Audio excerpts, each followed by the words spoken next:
एक गांव था जिसका नाम था शिवपुरा। सूखी धरती, टूटे हुए खेत और टूटे हुए इंसान। लेकिन इस गांव में एक किसान था जिसका नाम था महादेव प्रसाद। हाँ, उसका नाम भी महादेव था, जैसे उसके माँ बाप ने जन्म देते वक्त ही जान लिया हो कि इस बच्चे की जिंदगी में भोलेनाथ का हाथ होगा।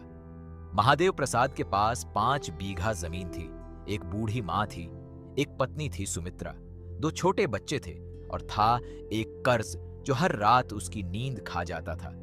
3 साल से बारिश नहीं हुई थी ढंग की, फसल सूख गई थी, जो थोड़ा बहुत बचा था उसे बाजार में सही दाम नहीं मिला था और ऊपर से गांव का साहूकार था, करोड़ीमल, मोटा, चिकना, हमेशा पान चबाता हुआ, जिसने महादेव को 5 लाख रुपए उधार दिए थे और अब ब्याज मिलाकर वो 12 लाख हो गए थे। करोड़ीमल हर हफ्ते आता था, दरवाजे पर खड़ा होकर चिल्लाता था, महादेव की पत्नी को सुनाता था, बच्चों के सामने बाप को नीचा दिखाता था। महादेव रात को अकेले बैठकर रोता था, किसी को दिखाता नहीं था, मर्द जो था। लेकिन उस रात जब उसने अपने बच्चे को भूखे पेट सोते देखा तो उसके अंदर कुछ टूट गया। वो उठा, आधी रात को खेत की तरफ चला गया, अकेले। आसमान में चांद था, हवा बंद थी और खेत के कोने में एक पुरानी बांबी थी जिसे गांव वाले पवित्र मानते थे। बांबी यानी सांपों की वो मिट्टी की संरचना जिसे वासुकी नाग का घर कहते हैं, जो शिव के गले में लिपटे हैं।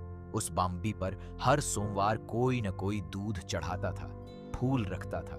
महादेव उस बांबी के पास बैठ गया और उसने हाथ जोड़कर कहा, भोलेनाथ, तुम्हारा नाम मेरे नाम में है, तुमने मुझे ये नाम दिया, अब मेरे बच्चे भूखे हैं, मुझे रास्ता दिखाओ, बस रास्ता दिखाओ, बाकी मेहनत मैं खुद करूंगा। और वो वहीं बैठे बैठे सो गया। थकान इतनी थी कि आंखें खुद बंद हो गईं। सपने में उसने देखा कि एक बूढ़ा साधु आया, जटाएं थीं, माथे पर राख थी, आंखें बंद थीं, लेकिन मुस्कुरा रहा था। और उसने बस एक बात कही, बांभी की जड़ में देख, वो तेरा है, लेकिन लालच मत करना, जितना चाहिए उतना ले, बाकी वापस कर देना। महादेव की नींद खुली, भोर हो रही थी, पक्षी बोल रहे थे। उसने सपने को याद किया, पहले हंसा, फिर रुका, फिर उसने सोचा कि क्या पता, एक बार देख तो लो।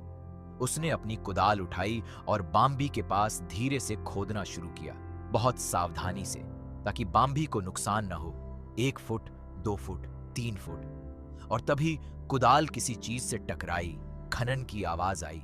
महादेव रुका, हाथ से मिट्टी हटाई और जो दिखा उससे उसकी सांस रुक गई। एक पुराना मिट्टी का घड़ा था, टूटा हुआ, और उसमें से झांक रहे थे सोने के सिक्के, पुराने, बड़े, जिन पर कोई पुरानी भाषा में कुछ लिखा था और एक तरफ त्रिशूल का निशान था। महादेव के हाथ कांपे। उसने एक सिक्का उठाया, उसे देखा, असली था, चमक रहा था। घड़े में कम से कम 200 सिक्के थे। महादेव की आंखों में आंसू आ गए। उसने हाथ जोड़े, ऊपर देखा और बस इतना कहा, शुक्रिया। अब उसके दिमाग में 2 रास्ते थे। एक रास्ता था कि चुपचाप ये सब घर ले जाओ, बेच दो, कर्ज चुकाओ, किसी को मत बताओ। दूसरा रास्ता था वो जो सपने में साधु ने कहा था, जितना चाहिए उतना लो, बाकी वापस कर दो। महादेव एक गरीब था लेकिन बेईमान नहीं था। उसने घड़े में से सिर्फ 20 सिक्के निकाले, बाकी घड़ा वापस गड्ढे में रखा, मिट्टी ढकी, बांभी को हाथ जोड़े और घर आ गया। लेकिन जो उसे नहीं पता था वो ये था कि खेत के पास एक पेड़ पर रात को करोड़ीमल का आदमी बैठा था। करोड़ीमल को शक था कि महादेव कुछ छुपा रहा है, इसीलिए उसने अपने जासूस लगाए थे।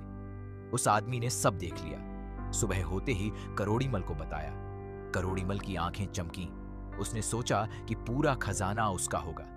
उसने 2 बदमाशों को बुलाया, पैसे दिए और बोला, आज रात महादेव के खेत से वो घड़ा निकाल लाओ, और महादेव अगर बीच में आए तो उसे हटा दो।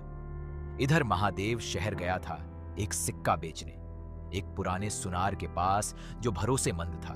सुनार ने सिक्का देखा और उसकी आंखें फट गईं। उसने कहा, भाई, ये गुप्त काल का सिक्का है, कम से कम 1500 साल पुराना।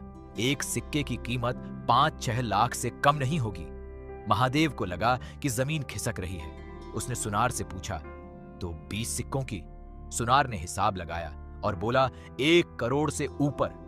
महादेव वापस आया।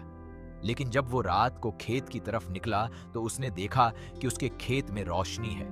वो दौड़ा, पहुंचा और देखा कि दो बदमाश बांभी को खोद रहे हैं, कुदाल से तोड़ रहे हैं, घड़ा निकालने की कोशिश कर रहे हैं। महादेव चिल्लाया, रुको, ये क्या कर रहे हो? एक बदमाश ने उसकी तरफ लाठी उठाई। महादेव किसान था, मेहनती था, हाथ मजबूत थे। उसने लाठी पकड़ी, खींची, उसे घुमाया, लेकिन दो के सामने अकेला था। एक ने पीछे से वार किया। महादेव गिरा, सिर से खून बहने लगा। बदमाश घड़ा निकालने में लग गए और तभी बांभी के उस गड्ढे से एक आवाज आई, एक फुफकार। एक नहीं, 10 नहीं, सैकड़ों सांप उस गड्ढे से निकले, बड़े बड़े, काले, चमकते हुए। वो बदमाश चीखते हुए भागे। एक के पैर में सांप ने डसा, वो गिरा, रोता रहा।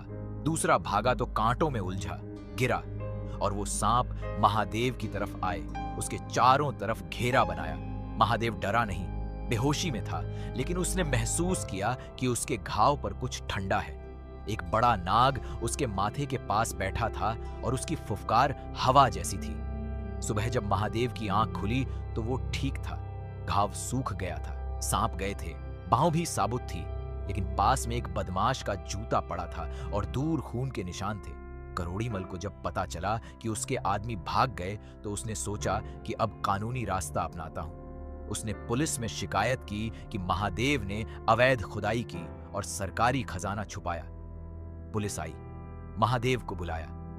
महादेव डरा नहीं, उसने सब सच बता दिया, सिक्के दिखाए, बांभी दिखाई। पुरातत्व विभाग आया, उन्होंने पूरी जांच की और पाया कि वो सच में दुर्लभ ऐतिहासिक खजाना है। कानून के मुताबिक अगर कोई खजाना रिपोर्ट करे तो उसे इनाम मिलता है। महादेव को सरकार ने 50 लाख रुपए का इनाम दिया। उसका पूरा कर्ज माफ हुआ, उसे जमीन का मालिकाना हक मिला और उस जगह को संरक्षित क्षेत्र घोषित किया गया। करोड़ीमल के आदमियों पर हमले का केस दर्ज हुआ।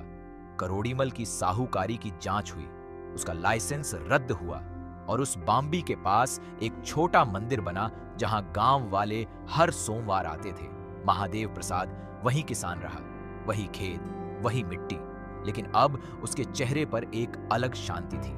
उसके बच्चे स्कूल जाते थे, मां को दवाई मिलती थी, सुमित्रा मुस्कुराती थी और हर रात महादेव उस बांबी के पास जाता था, एक लोटा दूध चढ़ाता था और बस इतना कहता था, भोलेनाथ जितना दिया उससे ज्यादा चाहिए नहीं, बस ये खुशी बनाए रखना, क्योंकि जो लालच नहीं करता, जो सच के रास्ते पर चलता है, उसकी रखवाली खुद महादेव करते हैं। वासुकी उनके गले में यूं ही नहीं लिपटे, वो उनके भक्तों की भी रक्षा करते हैं। और अगर ये कहानी तुम्हें अंदर तक छू गई, अगर तुम्हें लगा कि सच्चाई का साथ देने वाले को भगवान कभी अकेला नहीं छोड़ते, तो अभी इस वीडियो को लाइक करो, सब्सक्राइब करो इस चैनल को और बेल आइकॉन दबाओ ताकि अगली कहानी सबसे पहले तुम तक पहुंचे।